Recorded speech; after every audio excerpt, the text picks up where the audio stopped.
Damn. Let me see.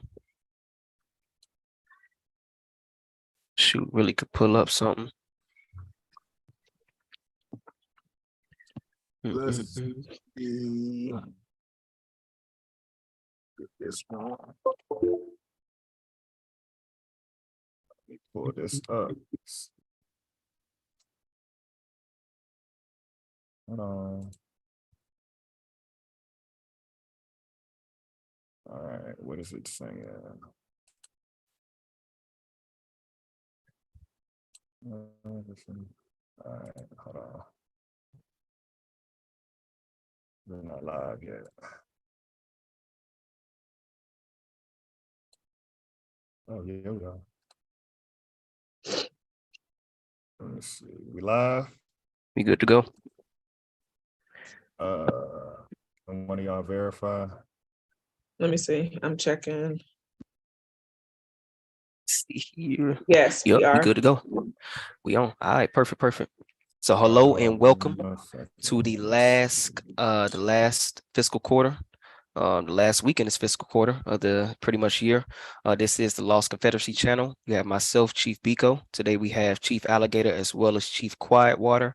And today, as always, we focus more so on that first letter in the acronym APOW, which is American. And I'm pretty sure if you've been following us thus far, we've proven that we are prisoners of war on our own land. And then we'll continue to do so and also provide solutions on how we get out of this predicament. With that being said, we're going to start off today's video with a Jim Crow era video, pretty much just highlighting what our people, our ancestors went through at the time, as we'll continue to read through 1964 Civil Rights Act. Go ahead and share my screen. Can everybody see my screen? Yeah. All right, perfect.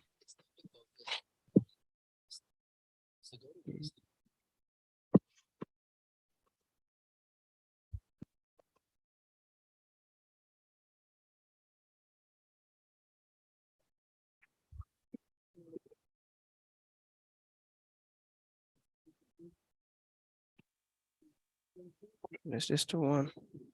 No. No, this ain't the one. Can't hear it either. You say you can hear it as well? Can you hear it, Chief Quietwater? I cannot, no. Don't give me one moment. Pull that up real quick. All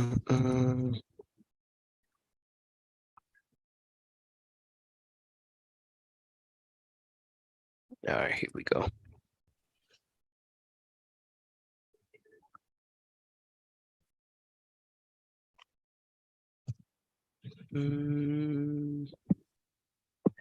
Oh, where is this one at?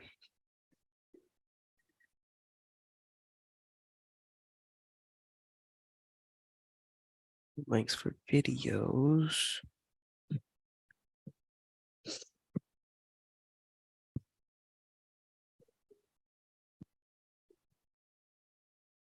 Oh, why is it not popping up the video links?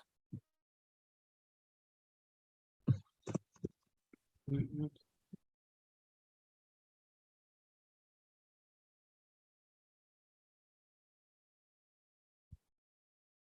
right, so while he's working on that, welcome everybody that is in the chat.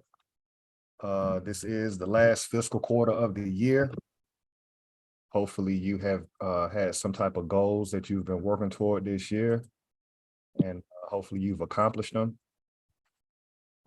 As far as this channel is concerned, we're closing in on 104 different inventions that our ancestors have created as we come up on our 2-year anniversary of doing this project. And what we're continuing to show is our history is not defined by what Jewish media likes to call slavery. Because again, we have yet to repeat the same invention, and we have done close to 80 Each week we give you a different inventor. So out of an invention comes manufacturing, distribution, and people have these products that our ancestors have created all over the world. So Chief Biko, let us know when you're ready. Should be good to go. Y'all just let me know if y'all can hear it. It's not playing. We can't hear it. We can see it, but not. Still nothing. Oh, what's wrong with this thing? Might be my headphones. Hold on. Martin Luther King Jr. came Now to we can. Alabama in 1963 on a mission to a place he called the most segregated city in the United States. To dramatize this blatant stuff and to demand that the federal government not put a cent in this city unless it decides to face the realities of desegregation. In the nonviolent demonstrations that followed, King and hundreds of protesters were arrested. They were pressing the city to eliminate laws that sought to keep Blacks and whites separated in schools, restaurants, and many other public places. Historian Robert Corley says King and the local civil rights leaders needed this strategy to succeed. There had been no movement whatsoever in this city toward any form of desegregation of any of its institutions. And so King was saying, if we can win in Birmingham, if we can come to Birmingham and prevail, then we can win anywhere. King and his followers were met with fierce resistance from the police. Public Safety Commissioner Eugene Bull Connor, backed by the majority of white residents, was determined to stop the demonstrations. Without enough volunteers to continue the protests, King and other leaders enlisted hundreds of young school children to keep the marches going and fill up the jails. The young African-American student protesters would gather here on the steps of the 16th Street Baptist Church and hear inspirational speeches from civil rights leaders like Dr. Martin Luther King Jr.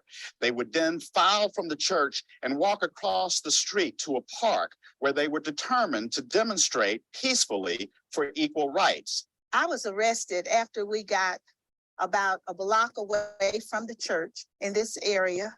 Janice Kelsey was 16 years old when she and her schoolmates were jailed.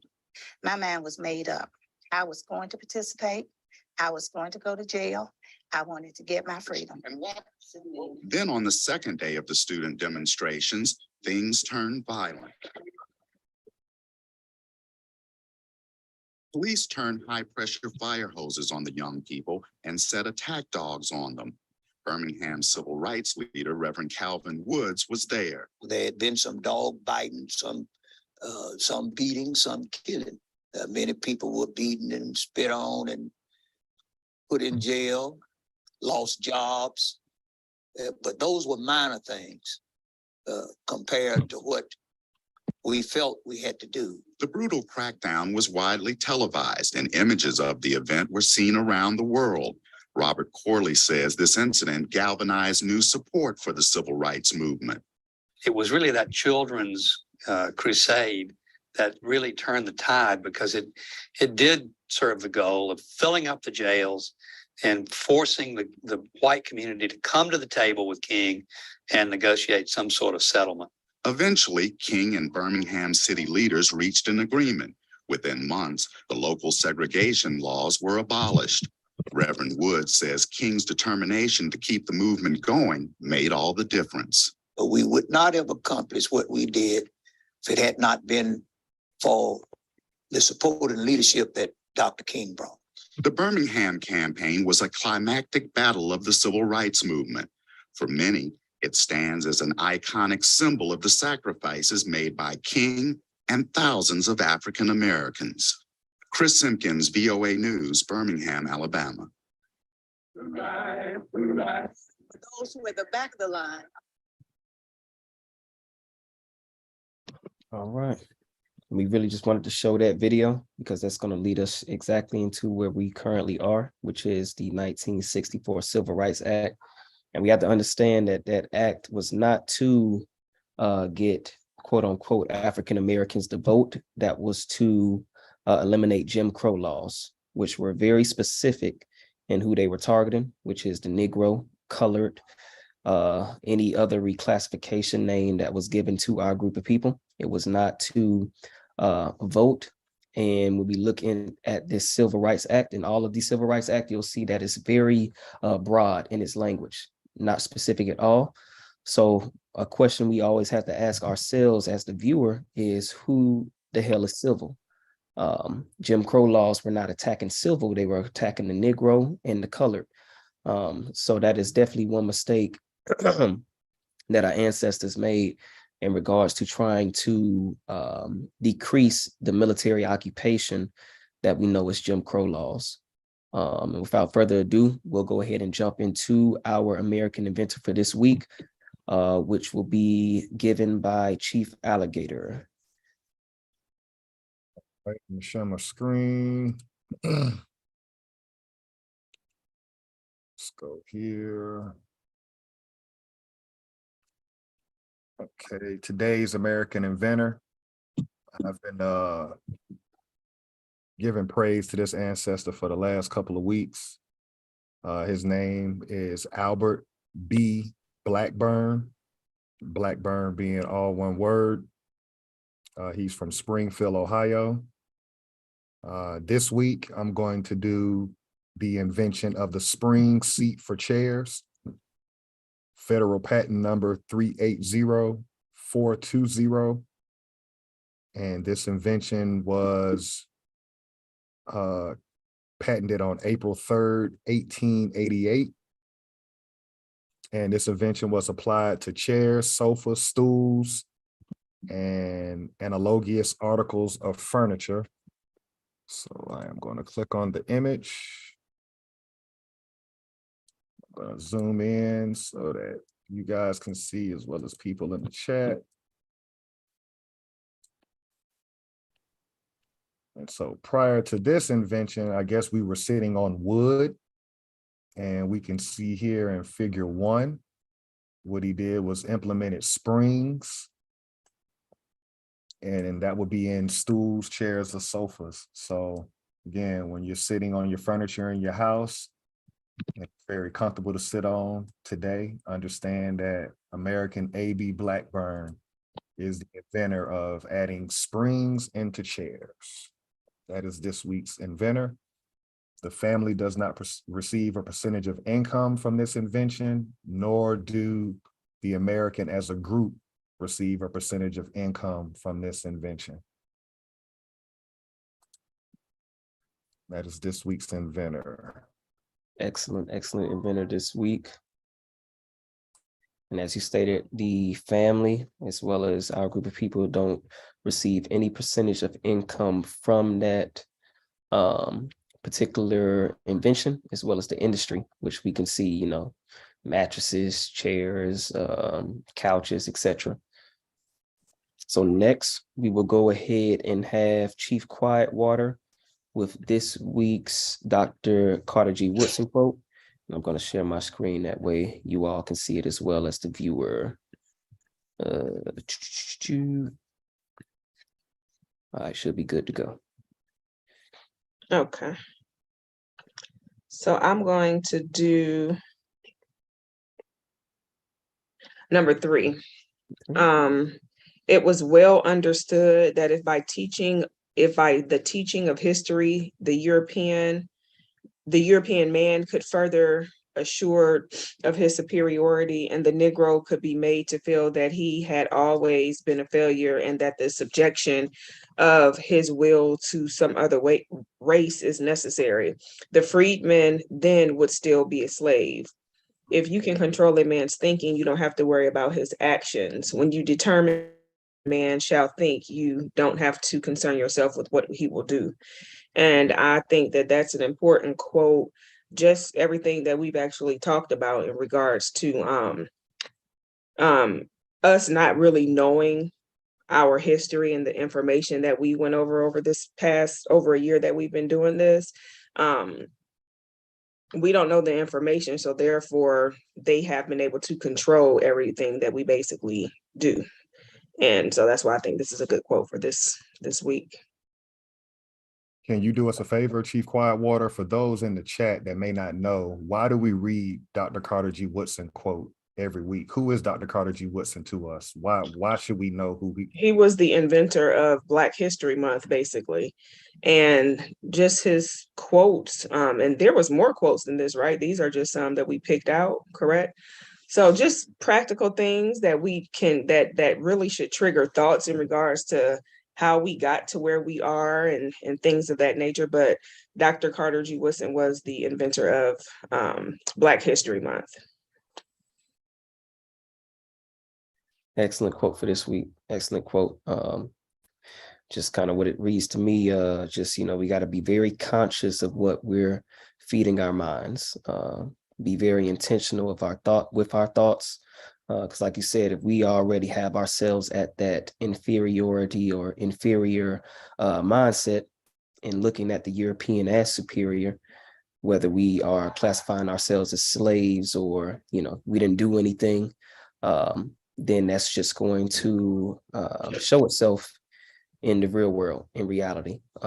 So that's very important for us to really be conscious in what we are really thinking about. And that's going to lead us right into our legal definitions, because that's really going to align with number 7, which is recovery. But I'm going to go ahead and read from number 1. Number 1, American is an indigenous to America. Number 2, descendants, one who follows in the bloodline of an ancestor, either lineally or collaterally. Number 3, slavery, a situation in which one person has absolute power over the life, fortune, and liberty of another. Number 4, prisoner of war, a person, usually a soldier, who is captured by or surrenders to the enemy in wartime. Number 5, school, any institution at which in which instruction is given in a particular discipline. Number 6, education, an enlightening experience. And number 7, recovery, a return to a normal state of health, mind, or strength, the action or process of regaining possession of something stolen or lost. And last but not least, the maroon historical points. Number 1 was a person escaping slavery, seeking freedom, or breaking the law. Number 2, providing unity and a strong defense came first. Number 3, maroon leaders were first and foremost military figures. Number 4, maroons established guerrilla warfare, planting sharp sticks in thick grass. And number 5, maroons knew their European enemies' language, defenses, and plans. And really, people, these steps, the quotes, reading the American Inventor, as well as the legal definitions, is all something that we have to pretty much practice on a daily basis, because these are the steps to recover our identity as well as recover our nationality. With that being said, we're going to jump into the Civil Rights Act of 1964. And I believe last time we were on this actual topic, we left off here.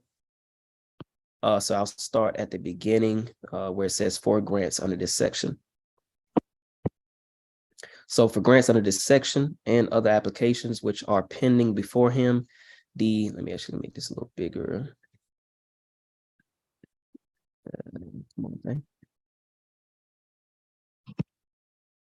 Which are pending before him, the financial conditions of the applicant and other resources available to it, the nature, extent, and gravity of its problems, incidents to desegregation, and such other factors as he finds relevant.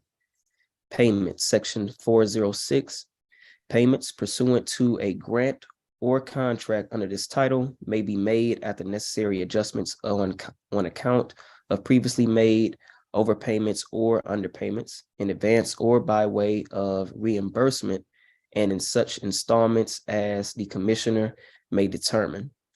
So just kind of a recap. This is basically just giving a synopsis of what the duties of the commissioner are, as well as the other delegates within this topic that they're going to be pretty much investigating, which is, of course, the civil rights of desegregating and things of that nature. But they're actually just going in and talking about who will have the right to make sure that any payments for any fines that go against these civil rights will be made to. So here's suits by the Attorney General, section 407. Whenever the Attorney General receives a complaint in writing, 1, signed by a parent or group of parents to the effect that his or their minor children, as members of a class or of persons similarly situated, are being deprived by a school board of the equal protection of the laws or signed by an individual or his parent to the effect that he has been denied admission to or not permitted to continue in attendance at a public college by reason of race, color, religion, or national origin. And the Attorney General believes the complaint is meritorious and certifies that the signer or signers of such complaint are unable in his judgment to initiate and maintain appropriate legal proceedings for relief, and that the institution of an action will be materially further the orderly achievement of desegregation in public education. The Attorney General is authorized, after giving notice of such complaint to the appropriate school board or college authority, and after certifying that he is satisfied that such board or authority has had a reasonable time to adjust the conditions alleged in such complaint, to institute for or in the name of the United States a civil action in any appropriate district court of the United States against such parties and for such a release as may be appropriate. So I'm gonna stop right there. So again, it sounds like all of the power is given to the Attorney General. So whether he sees it as justified to move forward in regards to like whatever these complaints may be had, whether it be public education, whether it be at your local grade school level or college, if the Attorney General doesn't see that it is necessary to move forward, then it won't move forward. Then after that, then he's going to allow that same school that the alleged incidents were had at to pretty much get their act together for a certain amount of time before actually coming in and, you know, laying down any specific laws. So what it sounds like here. There's a side note I want to throw in. When I was a kid in the 80s, having people like Walter Payton, I'm just bringing this up because Deion Sanders has been in the news a lot with the HBCU. What our people have to understand is that's where all of our talent had to go when I was a kid in the 80s. So Walter Payton, Doug Williams, all of our athletes were coming out of these HBCUs because, as you can see, the government had to force these public colleges to allow us. So when you see by the time I got to high school in the 90s and you get a Deion Sanders going to Florida State and, you know, all these big D1 schools having our kids or having our people on the football field and on the basketball court, I can remember in the 80s when I was a little kid that most of the athletes that I rooted for, they were coming out of HBCUs. And Eddie Robinson back then was always compared to Don Shula. Don Shula was propped up in European culture as being the most winningest coach. But Eddie Robinson from Grambling actually had a better record, but they didn't recognize Eddie Robinson because he was in the HBCU. So I just wanted to throw that little sidebar in when we're talking about desegregation of public education. And that could be, now that you're mentioning that, why even today, why entertainers, well, a lot of athletes as well, have that leverage in regards to being the voice that they put before us when they're speaking about our issues and things like that, because they were kind of forced into that box back then, giving them the, you know, the power to, because they, I guess because they had a little bit of power back then, they had to let them in, like you said. So it gave them a little bit more publicity, basically, and then bringing it forward. Now we thinking that we have to listen to these entertainers and athletes in regards to issues that have to do with our rights, basically. Yeah, correct. Great point. Let's see here, and I'll continue here. And such court shall have and shall exercise jurisdiction of proceedings instituted pursuant to this section, provided that nothing herein shall empower any official or court of the United States to issue any order seeking to achieve a racial balance in any school by requiring the transportation of pupils or students from one school to another or one school district to another in order to achieve such racial balance, or otherwise enlarge the existing power of the court to ensure compliance with constitutional standards. The Attorney General may implead as defendants such additional parties as are or become necessary to the grant of effective relief hereunder. So that just kind of goes exactly what you were saying, because we couldn't get into these schools. A lot of our, children, things of that nature, went straight to the HBCUs to actually, live out their dreams. It's saying here, they weren't going to, provide any transportation or any type of extra initiatives or extra, resources to make sure that racial balance or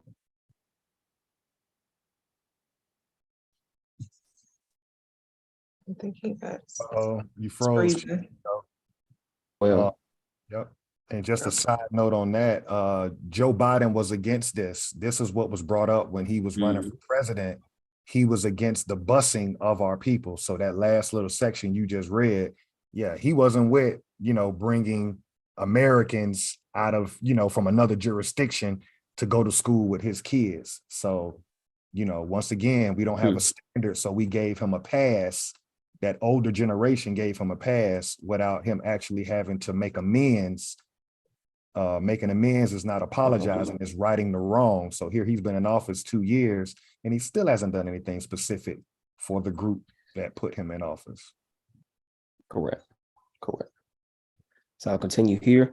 The Attorney General may deem a person or persons unable to initiate and maintain appropriate legal proceedings within the meaning of subsection A of this section when such person or persons are unable, either directly or through other interested persons or organizations, to bear the expense of the litigation or to obtain effective legal representation, or whenever he is satisfied that the institution of such litigation would jeopardize the personal safety, employment, or economic standing of such person or persons, their families, or their property. Appropriate legal proceedings. So again, looks like all of the power is given to the Attorney General in regards to really deciding on whether to move forward or whether in regards to students or their parents legal rights in regards to having their child go to these public institutions. Man, I got it's so much popping up in my mind because I remember watching these videos when I was young. I'm just thinking about Bill Russell, Jackie Robinson, all those first ones that caught literal hell, being the only one on the team. They couldn't eat it. They couldn't travel with the team. They couldn't stay at a hotel with the team.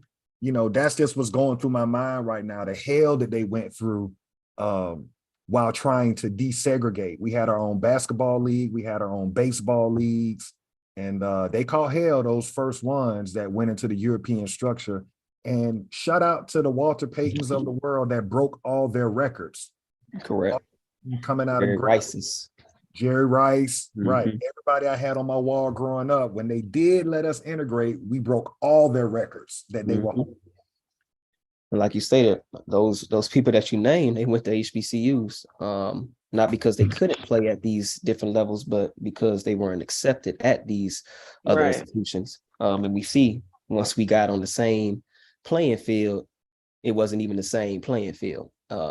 Like we smashing their records, these people are legends that we talk about. So kind of going back to Chief Quietwater's Dr. Woodson quote, yeah, there's no way we should be looking at these Europeans. Exactly. Not when we know where we come from and the things we did once we got into their institutions. Again, we read these American inventors every week because we're showing you that we are the creators of all of these industries. We're great at everything that we do. We supersede everything over them. And so we do have to get that mindset of white supremacy and using the word superior when it comes to them, because it's not the case. Correct. At all. Absolutely. So I'll finish off this one here. The term parent, as used in this section, includes any person standing in loco parentis, a complaint as used in this section is a writing or document within the meaning of section 1001, Title 18, United States Code. Section 408, in any action or proceeding under this title, the United States shall be liable for costs the same as a private person.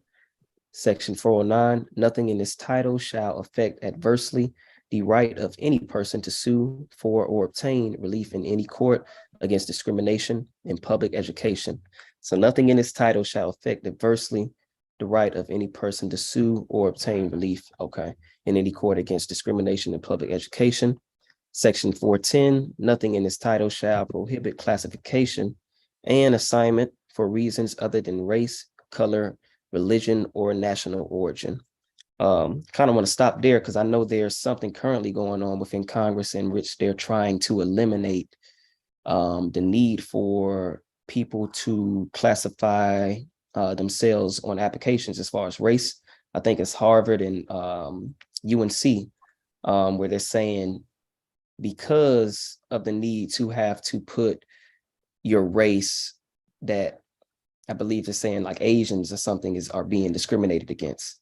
I know I've been seeing something like that within the news, but it's just funny how, they're saying that, but it seems like more of an escape clause to, again, eliminate our people from even being able to enter into their institutions again, kind of like what we was talking about with the Jerry Rices, the Walter Paytons, the Shannon Sharps, things of that nature.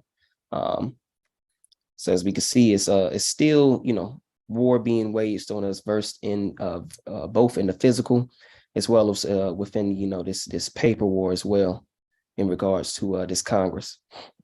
And I think it's important as well for us to realize it's okay to not be included.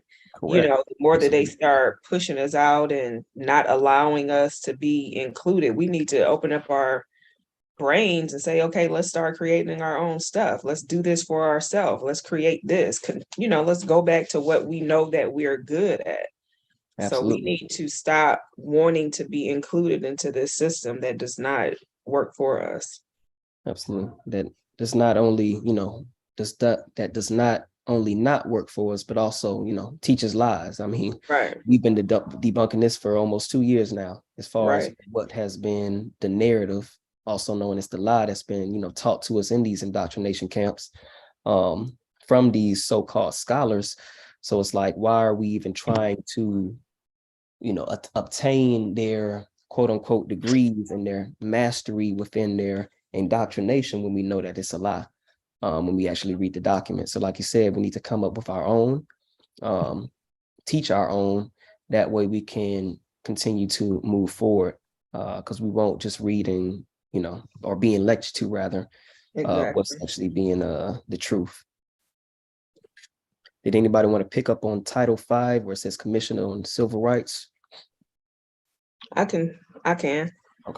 So Section 501, Section 2, I'm sorry. Starting at, okay, yeah. Section 501, Section 102 of the Civil Rights Act of 1957 is amended to read as follows. Rules of procedure of the commission hearings. Section 102A, at least 30 days prior to the commencement of any hearing, the commission shall cause to be published in the Federal Register notice of the date on which such hearing is to commence, the place at which it is to be held, and the subject of the hearing. The chairman or one designated by him to act as chairman at a hearing of the commission shall announce in an opening statement the subject of the hearing. B, a copy of the commission's rules shall be made available to any witness before the commission, and a witness compelled to appear before the commission or required to produce written or other matter shall be served with a copy of the commission's rules at the time of service of the subpoena. C, any person compelled to appear in person before the commission shall be accorded the right to be accompanied and advised by counsel, who shall have the right to subject his client to reasonable examination and to make objections on the record and to argue briefly the basis for such objections. The commission shall proceed with reasonable dispatch to conclude any hearing in which it is engaged.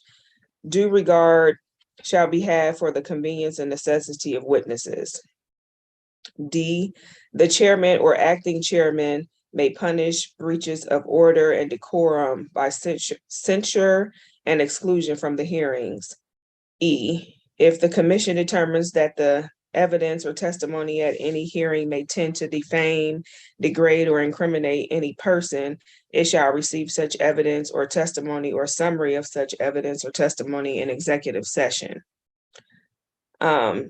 This is basically kind of just going over just how issues are handled in the court process, I guess. Yeah, just procedures, it sounds like to me. Procedures. Okay.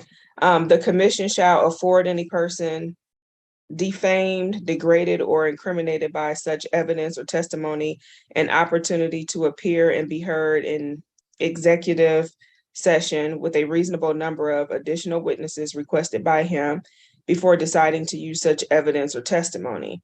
In the event the commission determines to release or use such evidence or testimony in such matter as to reveal publicly the identity of the person defamed, degraded, or incriminated, such evidence or testimony prior to such public release or use shall be given at a public session, and the commission shall afford such persons an opportunity to appear as a voluntary witness or to file a sworn statement in his behalf. In his behalf to submit brief and pertinent sworn statements of others. The commission shall receive and dispose of requests from such persons to subpoena additional witnesses. Anybody have any comments on that so far? Okay. F, except as provided in section 102 and 105F of this act, the chairman shall receive and the commission shall dispose of requests to subpoena additional witnesses. G, no evidence or testimony or summary of evidence or testimony taken in executive session may be released or used in public sessions without the consent of the commission. Whoever releases or uses in public without the consent of the commission such evidence or testimony taken into executive session shall be fined not more than $1,000 or in prison for not more than 1 year. In the discretion of the commission, witnesses may submit brief and pertinent sworn statements in writing for inclusion in the record. The commission shall determine the pertinency of testimony and evidence adduced at its hearings. I, every person who submits data or evidence shall be retained or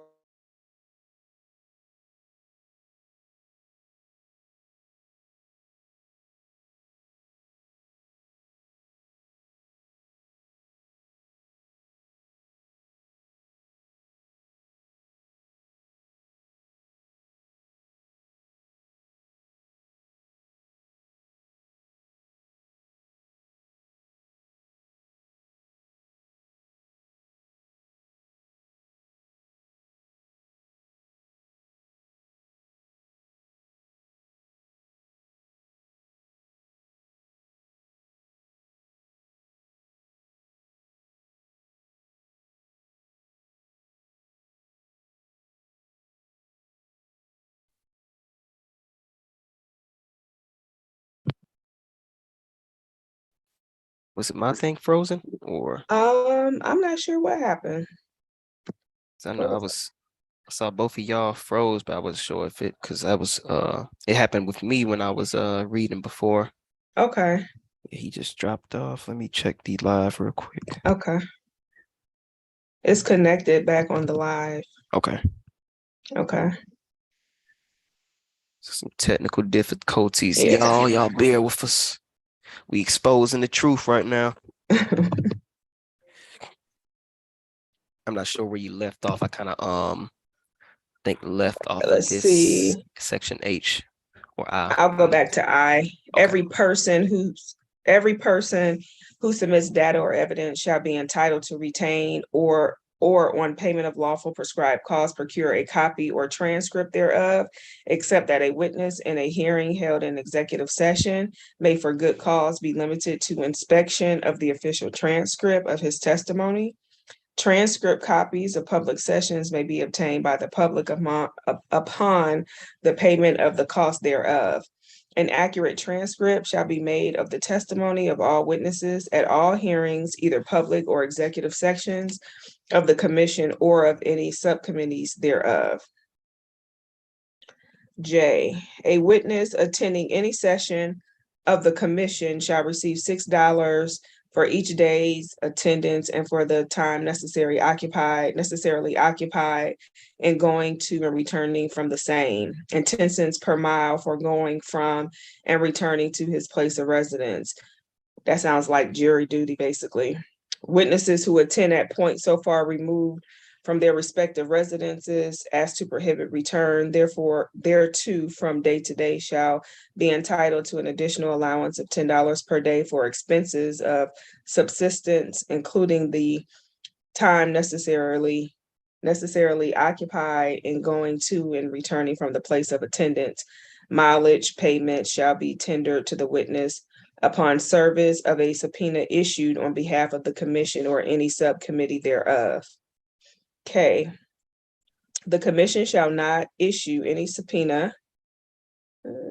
Issue any subpoena for the attendance and testimony of witnesses or for the production of written or other matter which will require the presence of the party subpoenaed at a hearing to be held outside of the state wherein the witness is found or resides or is domiciled or transacts business or has appointed an agent for receipt of service of process, except that in any event, the commission may issue subpoenas for the attendance and testimonies of witnesses and the production of written or other matter at a hearing held within 50 miles of the place where the witness is found or resides or is domiciled or transacts business or has appointed an agent for receipt of service of process. So again, just sounds like more procedures. But as we saw within that video, and as we just know from our history, a lot of these witnesses probably wouldn't even made it to trial if it was anything in regards to our people. Right. We see how the mob has just ramshacked jails and pulled us out of there just to hang us, and have their own, judge, jury, and executioner within the public square. So all of this sounds good, but again, none of this stuff stopped, anything from happening to Emmett Till. None of this stuff stopped anything from happening to countless stories of our people just being hung unjustly, just being, again, taken out of any cells from a group of, mob European citizens or United States citizens rather, and things of that nature. So again, we're reading these procedures that they have in place, but how many of our group of people can actually say this procedure actually took place for them? Exactly, right. Okay, looks like he's coming back on. Okay, perfect. Okay. So I'll continue here with Okay. L. The commission shall separately state and currently publish in the Federal Register 1, descriptions of its central and field organization, including the established places at which and methods whereby the public may secure information or make requests. Number 2, statements of general course and method by which it functions and channeled and determined. And 3, rules adopted as authorized by law. No person shall in any manner be subject to or required to resort to rules, organizations, or procedure not so published. Okay, and then section 502, section 103A of the Civil Rights Act of 1957, 42 USC 1975 BA 71 Stat 634 is amended to read as follows. So section 103A, each member of the commission who is not otherwise in the service of the government of the United States shall receive the sum of $75 per day per day for each day spent in the work of the commission, shall be paid actual travel expenses and per diem in lieu of subsistence expenses when away from his usual place of residence in accordance with section 5 of the Administrative Expenses Act of 1946 as amended. 75 a day plus any other expenses. Right. Chief Alligator, are you good to go over there? See, on mute right there. He's Should be coming all back good. in. So I'll pick up here for you, Chief Quietwater. Okay. All right. So section 503, section 103B of the Civil Rights Act of 1957 is amended to read as follows. Each member of the commission who is otherwise in the service of the government of the United States shall serve without compensation in addition to that received for such other service. But while engaged in the work of the commission shall be paid actual travel expenses and per diem in lieu of subsistence expenses when away from his usual place of residence in accordance with the provision of Travel Expenses Act of 1949 as amended. So it's looks like the exact opposite for those that actually work within the government of the United States. Section 504, Section 104 of the Civil Rights Act of 1957, as amended and further amended, is further amended to read as follows.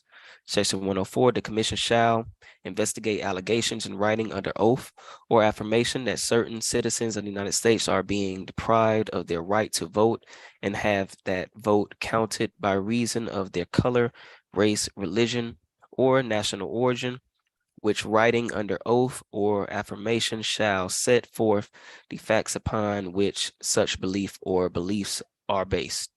2, study and collect information concerning legal developments constituting a denial of equal protection of the laws under the Constitution because of race, color, religion, or national origin, or in the administration of justice.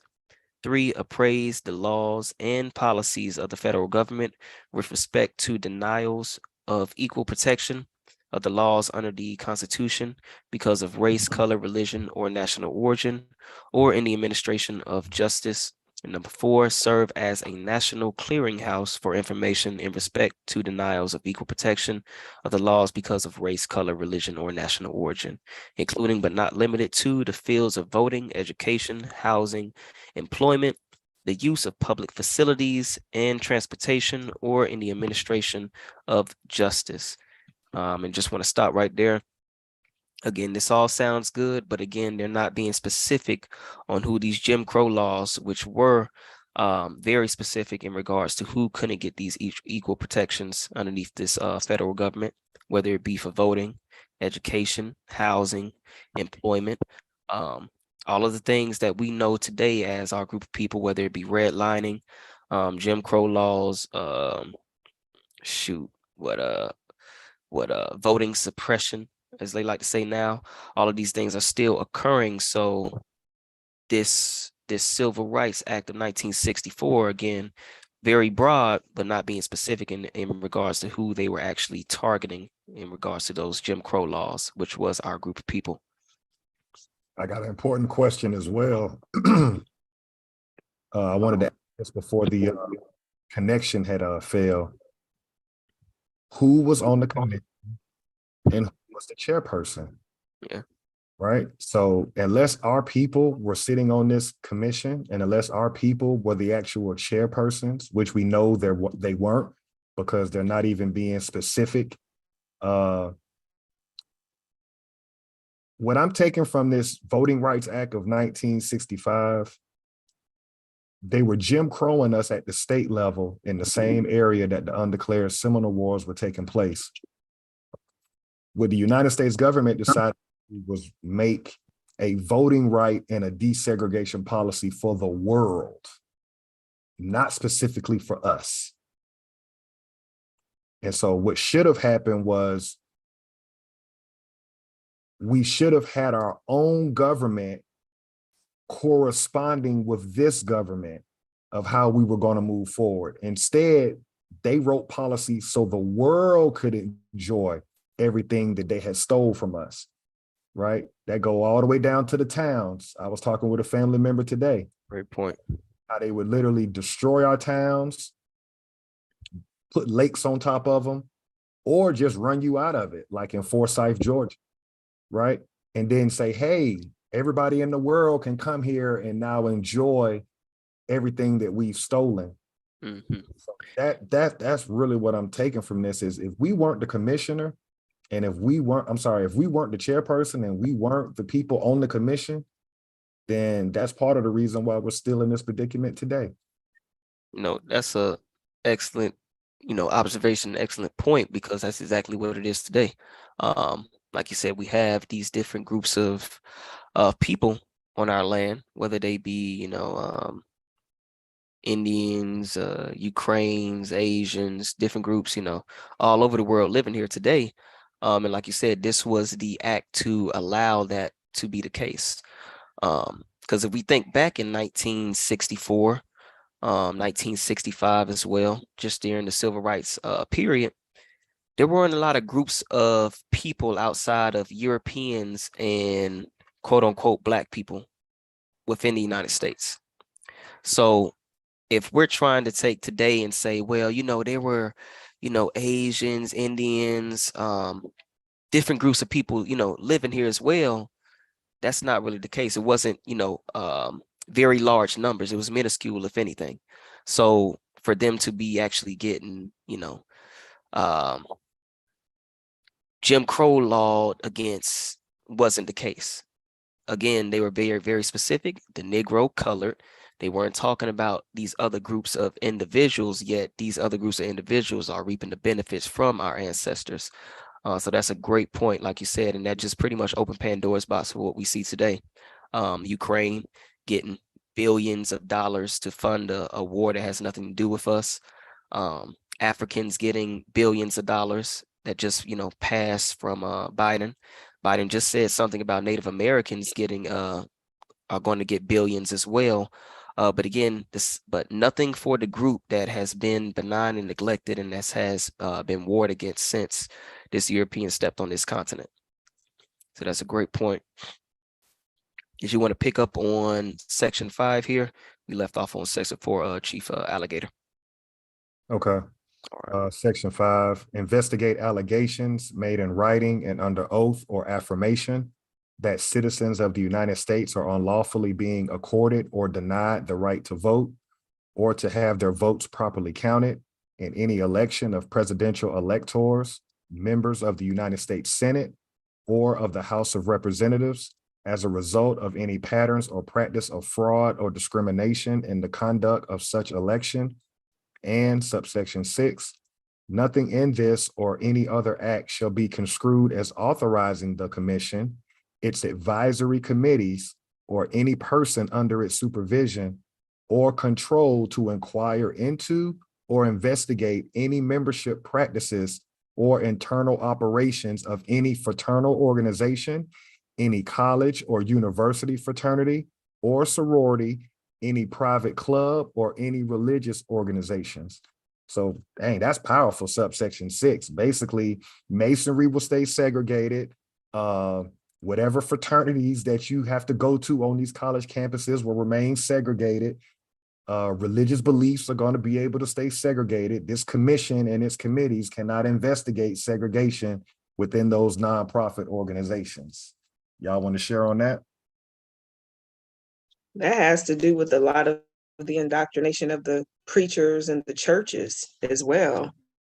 Not being able to, they can't go against the government and things of that nature. So keeping it separate allows them to feed you the bull crap, feed our people the BS about what should be. And, that's why we have these preachers as our spokespeople too.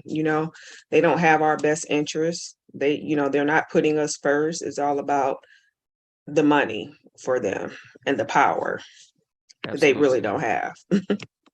And it's funny you said that as well, because it just shows, what's getting taught to these, these fraternal organizations, these religious groups, like what's actually being taught in their fraternal organizations, by their preachers. Are they telling them the keys to actual life versus what ours are? Because again, we like to be brought up on that emotionalism, get the blood boiling, jump around for a couple hours and then go home versus what's actually, being taught, like what actual steps are being taught and applicable steps to use within your day-to-day life to make sure you can be a great individual, whether that be, from their church or their fraternal organizations.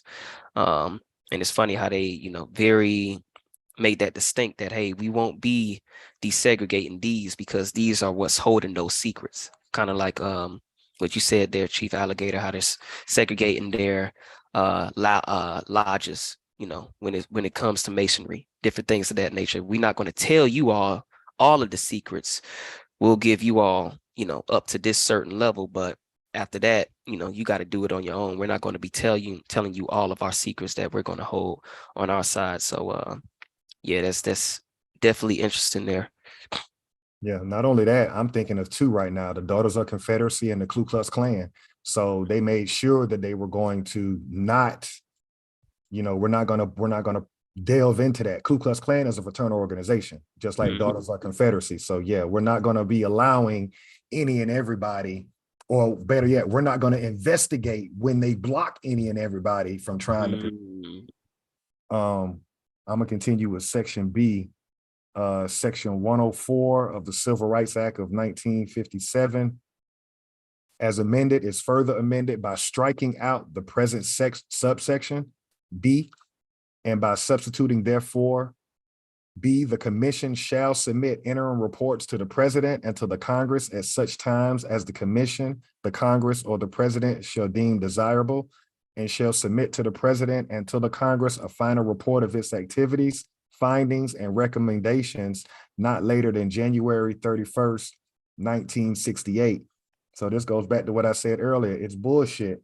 We were not on this commission. We were not the chair. Therefore, this commission, we weren't liaisons to their Congress and to their president. So you got a bunch of people who don't want to desegregate, who still want Jim Crow, and they're supposed to be taking the complaints of everybody around the world, because they're not specifying the complaint of the Negro, colored, or person of African descent. So we can see the game. And I wasn't living at that time, but it makes a lot more sense now why your Black Panthers party and why Malcolm X was killed and Martin Luther King was killed. These people look at us as a threat because we were trying to be a part of something that they created. It's clear. It's clear as day to me. Yeah. They got to deem it desirable to even look into it, to even have, any information that has been, collected over these really 4 years, because we're talking about the 1964, and that's talking about no later than January 31st of 1968. So 4 years is given that allotted time for them to even look into any of the reports made, and they have to be something deemed desirable by either the president or its Congress. So that's very interesting. Yep, and X was killed before King, so X is killed during this. While they're writing up all this legislation, Malcolm X was killed. The Black Panthers are being killed. Everybody that we hear about today that we've forgotten about. That's another thing that we have to work on. We have to start advocating for those of us that stood up. They're political prisoners of war to this day, and we've forgotten about them. Most recently would be the NFAC with Grandmaster Jay standing up for Breonna Taylor. You got him unjustly arrested, and Breonna Taylor never had a murder trial, and niggas okay with that. Niggas got nothing to say. So we have to break this habit of not supporting those that stand up for us. And if you think I'm crazy when I made that statement, why is it that they can kill us on video and they'll raise millions of dollars right in our face to protect that person? Like, right or wrong, we want to nitpick who stands up for us. And it's like, you have to be Jesus for us to want to, support you, but they'll show you, they don't care who you are, what your background is. They're going to support you. They're going to ride for you. They're going to create a GoFundMe account and they're going to Rittenhouse millions of dollars right in our face. We got to wake up and realize we're not playing to win. I'll finish this section right here. as we come up on the hour mark. Section 505, Section 105 of the Civil Rights Act of 1957 is amended by striking out in the last sentence thereof $50 per diem and inserting in lieu thereof $75 per diem. Section 506, Section 105F, and Section 105G of the Civil Rights Act of 1957, F and G are amended to read as follows. Subsection F, the commission or on the authorization of the commission, any subcommittee of 2 or more members, at least one of whom shall be of each major political party, may for the purpose of carrying out the provisions of this act, hold such hearings and act at such times and places as the commission or such authorized subcommittee may deem advisable. Subpoenas for the attendance and testimony of witnesses or the production of written or other matter may be issued in accordance with the rules of the commission as contained in Section 102J and K of this act over the signature of the chairman of the commission or of such subcommittee, and may be served by any person designated by such chairman. The holding of hearings by the commission or the appointment of a subcommittee to hold hearings pursuant to this subparagraph must be approved by a majority of the commission or by a majority of the members present at a meeting at which at least a quorum of 4 members is present. So to me, that's a lose-lose if you're a part of our group, because you're asking a group of Europeans to have a majority vote on your matter. Then on top of that, you have to be a part of their political party, Republican or Democrat. So the same 2 parties, when they formed this government that excluded you, they're telling you, hey, you got to play by our rules on our field and wear the jersey that we want you to wear. And let's just say you're the token one in there. You outnumbered because it's got to be a majority vote for anything to get passed anyway. So it's just layer after layer of got you trying to play within this kangaroo system. That's what I'm taking from this. Y'all want me to try to get through this section to close out the year? Yeah, we probably could stop on Title 6. Okay. Title 6. So I'm gonna pick up on subsection G. In case of contumacy or refusal to obey a subpoena, any district court of the United States or the United States court of any territory or possession, or the district court of the United States for the District of Columbia, within the jurisdiction of which the inquiry is carried on, or within the jurisdiction of which said person guilty of contumacy or refusal to obey is found or resides or is domiciled or transacts business, or has appointed an agent for receipt of service of process, upon application by the Attorney General of the United States, shall have jurisdiction to issue to such person an order requiring such person to appear before the commission or a subcommittee thereof, there to produce pertinent, relevant, and non-privileged evidence, if so ordered, or there to give testimony touching the matter under investigation, and any failure to obey such order of the court may be punished by said court as a contempt thereof. The commission shall have the power to make such rules and regulations as necessary to carry out the purposes of this act. So it all goes back to me to the who's on the commission, who's the chairperson. And so it's safe to say in 1968, none of us were on this commission and none of us was the chairperson. And so the first thing that's coming to my mind right now is why you're still getting the first this within the government structure. You're still getting the first, Black female Supreme Court justice, or the first this or the first, because you're not a part of these voting block committees. Right.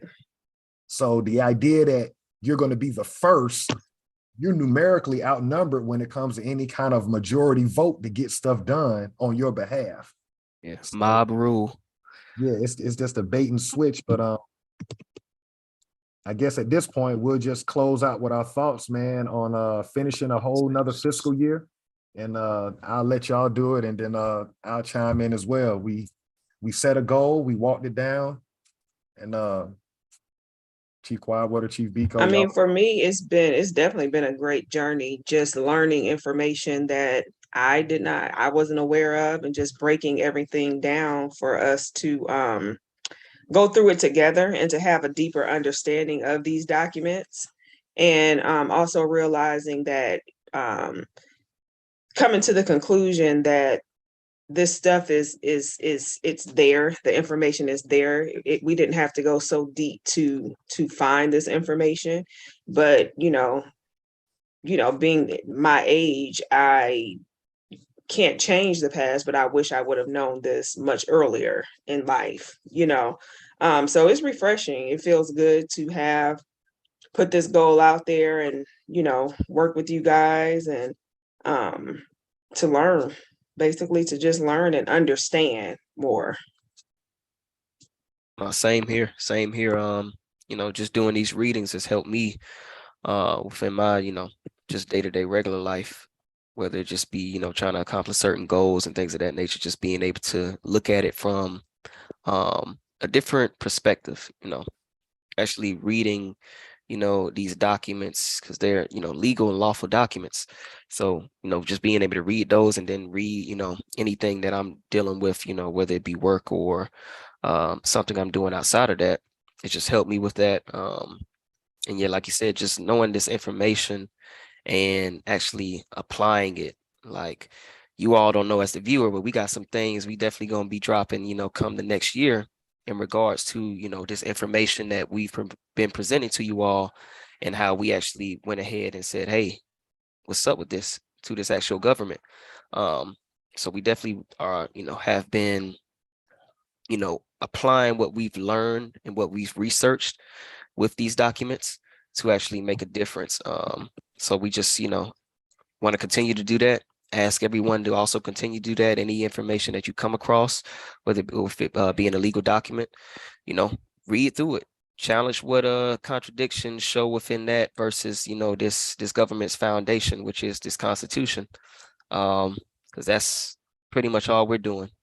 Like, we continue to reiterate each week, we're just pretty much showing the documents that they created and putting a mirror to their face and saying, hey, what is this? Because you're not abiding by what you're saying, Right. your, lawful and legal documents say. And that's something we just had to do as a collective. Yeah, it's been so many milestones this year. We wouldn't be able to name them all. I think first and foremost would be the different industries paying homage to the inventors. We've done a different one since we've started doing this.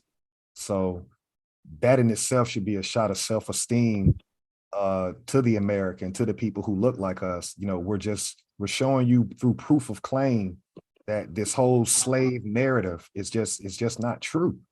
It's not true. We've given too much to the world. Everybody's having an Arctic blast right now. Who invented heating and air conditioning systems? We did. American. Yeah.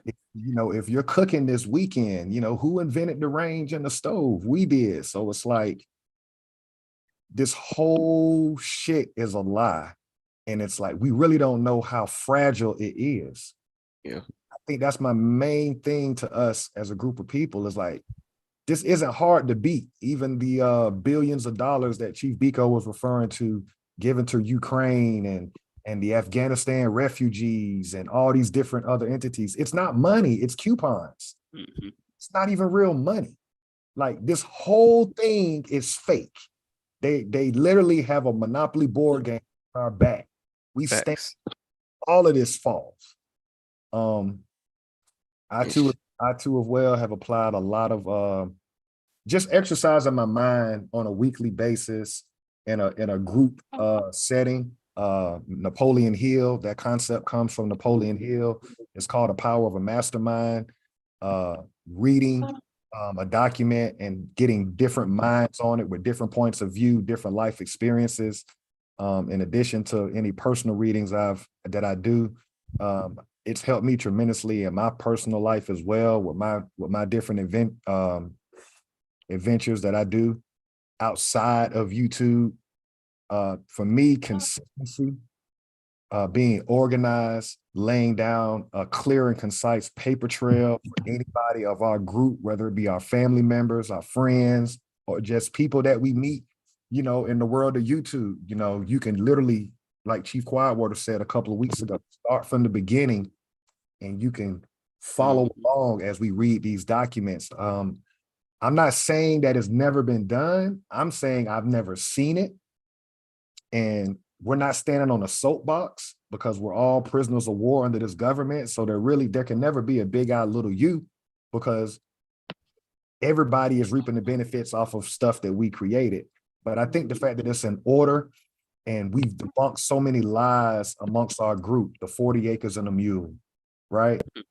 We work that document as we continue. If you follow this channel, Special Field Order number 15, the 1866 Civil Rights Act. A lot of people believe that that's our first Civil Rights Act. We've proven that that did not apply to us, that actually gave the European the right to create posses, to create these little clans. Deputize themselves. Right. And so we ask our people, when have you ever seen us deputize ourselves and go into a European town and go get straightening for one of us being murdered? So clearly that Civil Rights Act was for the peasant that was released from slavery. But it's so much, and I'm gonna pass it back to y'all because it is the last video of the year. It says a lot that we can stay consistent and persistent.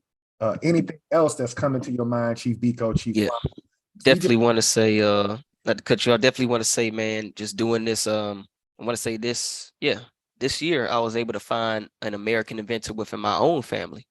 So just being able to do this, you know, like you said, being consistent with it, actually talking with your relatives, like that in itself showed me like, yeah, that was just, you know, icing on the cake when it comes to, you know, this whole slave narrative, like me being able to see somebody from my own lineage not only, you know, invented something, but, you know, was known for this invention. Like me actually being able to pull up documents and things of that nature. And even if you aren't, but just being able to, you know, as a group, you know, just do that research for yourself. You know, that's that gives you pride, and that gives you, you know, that puts fuel in your tank to keep going forward. So that was definitely big for me, and that's definitely one thing I wanted to definitely, you know, shout out this year, just in my own light, and just, you know, shout out to the indigenous one, Carrie. Shout out to Aboriginal TV. Shout out to the original Copper Empress for, you know, just opening up their platforms to allow us to continue to spread this information. Because like Chief Alligator said, there's no big eyes or little U's, and just being for them to be able to open up their platform for us just shows that as well. We, you know, all this narrative of, you know, we can't work together, we can't trust each other, things of that nature. We're debunking that. We're debunking everything, not only when it comes to these quote unquote narratives, these lies, these documents that have been told to us. We're debunking everything. We're debunking, you know, that we can't work together as a group of people, because we can, because we absolutely can. And for me, in addition to what I said, I think, you know, what you said too, Chief Biko, for me, is being able to share the information with family, you know, close family and close friends who you wouldn't normally not have these kind of conversations with about this information, because it's way over people's heads. And then, you know, you just send them the link to the YouTube, and then you know, they start to tap in, and it's like, wow, you don't realize how much they didn't know.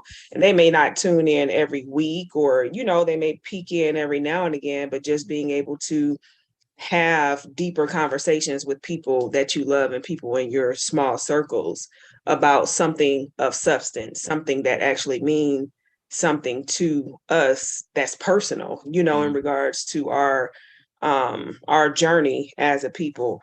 So I think that's one of the most important things with me as well. I just thought of another huge milestone that we can't overlook, y'all. While we were doing this year, the United States government had its first ever 1866 Indian Treaty hearing. So that, to me, was the universe rewarding us for being in alignment because that was earlier this year, and that was not talked about in the quote unquote indigenous community on YouTube. And we did videos on that. And of course, we're gonna, re-show those videos, but you can go back through our archive. I think it was in the third fiscal quarter of this year, talk about in July and October. But they did their first ever in 1866 Indian Treaty hearing, and to see these Europeans sitting up here just telling bold-faced lies while reading their documents, claiming there was a civil war, but at the same time reading the word rebellion off the documents. And it's like, once enough of us get on the right frequency and start doing this, they say readers are leaders for a reason. We're in last place because we let the TV tell us everything. And we have to stop watching Jewish media and believe that that's actually what happened. And we're debunking that on a weekly basis by going through these documents. There was no 40 acres and a mule allotted. The 1866 Indian treaties are a bunch of bullshit. They're trying to cover up all the unlawful treaties done by their military prior to that. The Cherokee, the Creek, the Chickasaw, the Seminole, all of those tribes were east of the Mississippi River. So if your family comes from the Georgia, Carolinas, Alabama, Mississippi, Louisiana area, yes, and you can go back to the late 1800s, yeah, you are those people. And your ancestors didn't go into Oklahoma. Pass it back to you, Chief Biko. Anything else coming to your mind, looking back at this year in review? That's really it. I mean, I think we done hit everything. Definitely wanted to highlight that thing in regards to just my family, and again, just shouting out those that allowed us on their channel. But yeah, I think we pretty much hit everything. Again, like I said, we got some things coming down the pipeline that we're going to reveal for the viewer. Because we not only read these documents, but we also, try to apply certain things to make sure we can get out of this predicament that we're in. Whether it be, our 12 steps, we're actually trying to provide solutions for these issues as well. So yeah, just more to come. Just appreciate everybody that's been very supportive of the channel, whether they like, subscribe, share.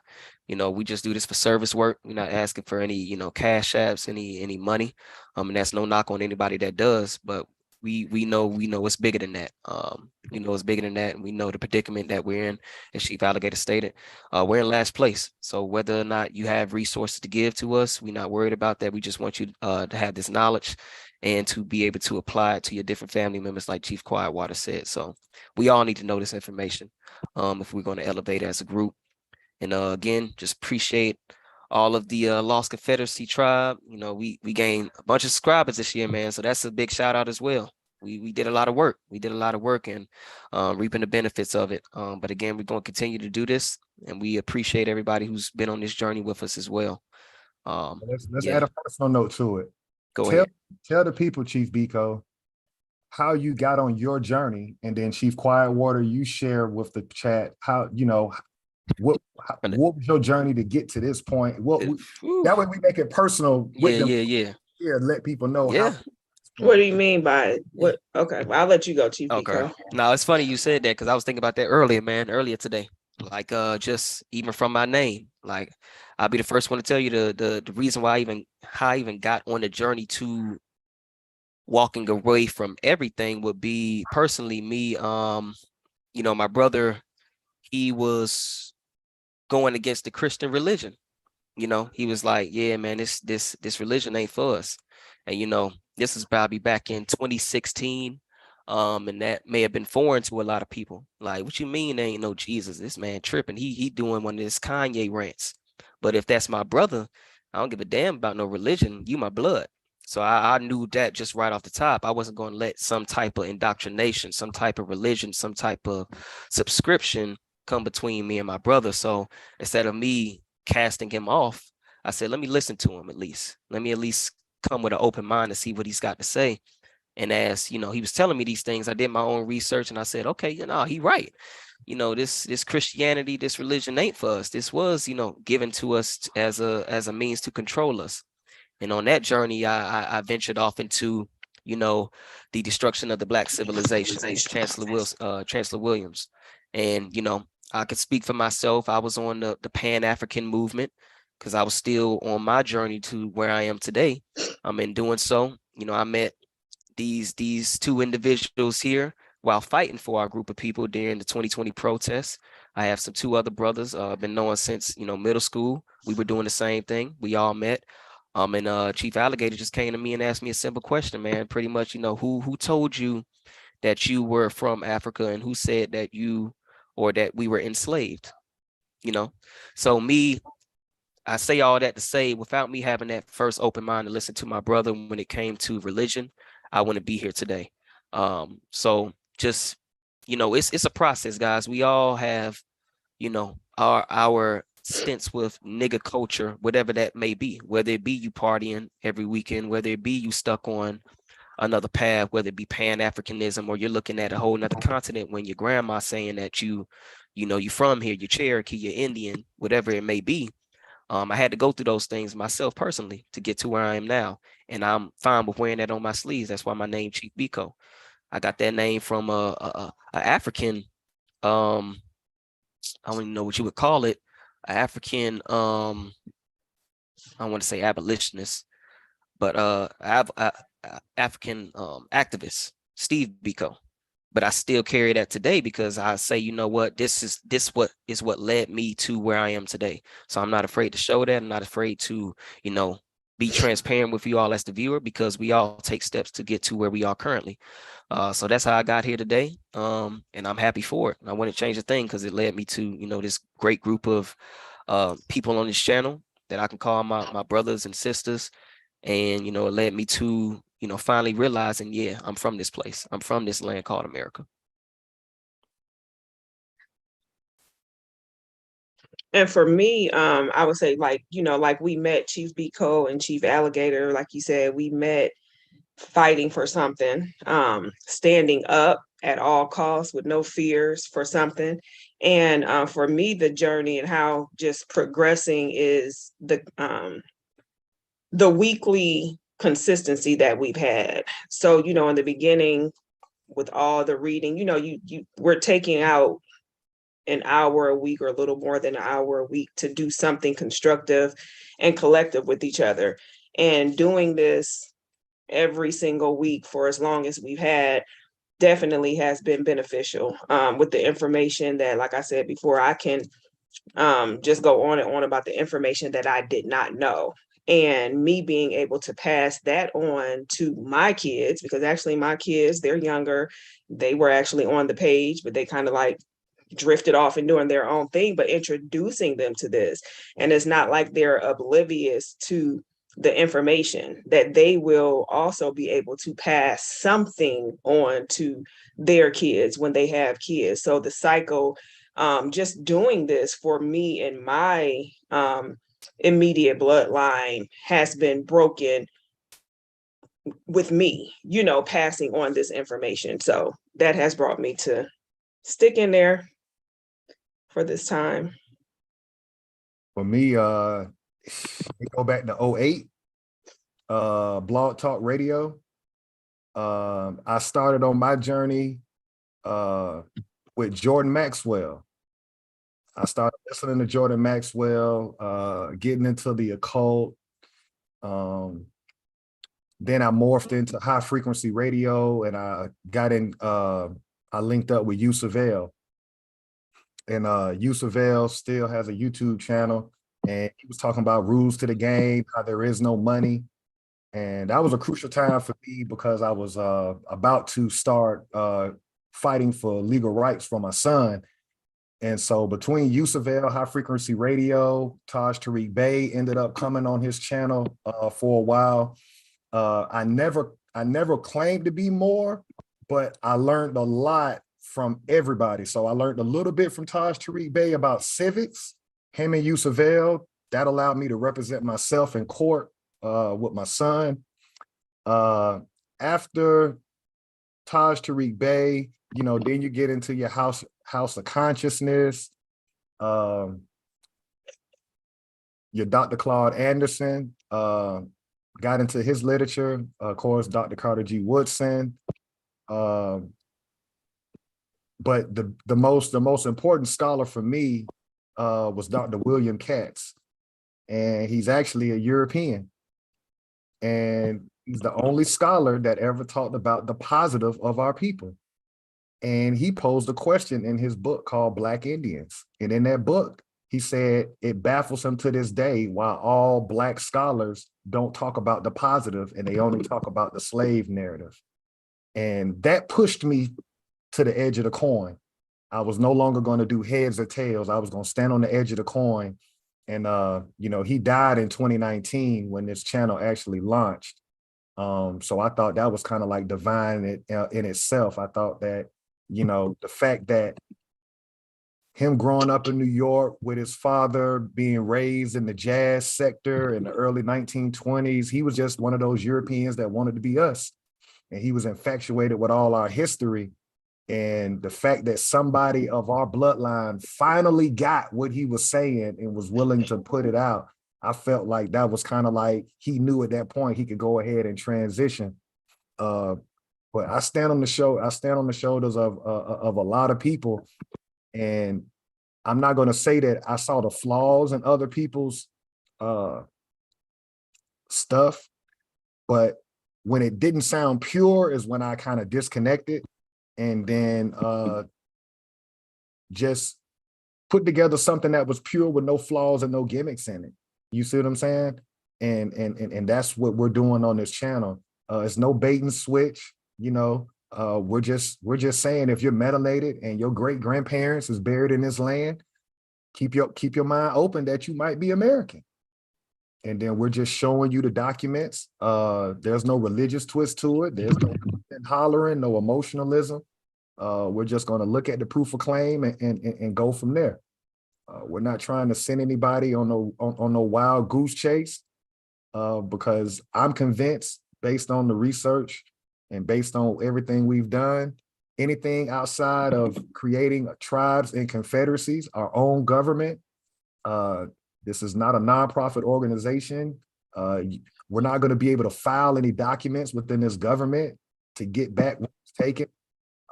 We would have to create our own, and then we would have to have the United States government and some type of proceeding where we could present proof of claim to them and prove based on their own documents that you've been unlawfully warned against us. You've destroyed towns. You've murdered us. We have to have our own laws. I think that's the biggest thing for us. We have to become creators again and understand we can create our own laws. For example, murder having no, what do they say about murder? There's no statute of limitations. Yeah. Yeah. So you got people right now you got people on camera taking pictures, hanging us from 50 years ago. We need our own government so that we can prosecute these people. Yeah. Right. We're not going to be able to do that within their government. So shout out to everybody that was willing to jump out here and the Taj Tariq Bays, the Yusuf Els, the Jordan Maxwells, the Gene Keatings, Dr. Claude Anderson. One thing about Dr. Claude Anderson, he revealed this year that his family is on the Dawes roll. I would say to him that I find it very interesting that you're American, but when you talk to other people who look like you, you always say that we're slaves. I think we'll be surprised to know the amount of people that have Dawes rolls numbers. Even Judge Joe Brown has admitted that his mom is Choctaw, right? So we got a lot of people around us that know we're American, and some of their families were lucky enough to be on the Dawes roll, but they pump this slave narrative to us. And I'm just one to just say, let's come to the table and let's have a real honest discussion amongst ourselves. Because if you are American, Dr. Claude Anderson, then what would make you think that I'm not American, or Chief Biko American, or Chief Quietwater? Yeah. Well, I'll close with that. I stand on the shoulders of a lot of people, a lot of different information. So I just wanted to give kudos to all those different people that taught me along the way. For sure. Shoot, I think that's a good ending point for this last week in the fiscal quarter. This last fiscal quarter. Again, we gonna keep this thing moving along. We not stopping here. gonna keep this thing moving into the next fiscal year. So yeah, continue to tune in, continue to like, share, subscribe, continue to talk about this with amongst your friends, because we need to have these conversations. We shouldn't be talking about, what's the next Jordan that's finna drop, or who got eliminated from what show. Like, these are the conversations we need to have. We need to elevate that standard. So Mm. yeah, y'all, we appreciate everybody, and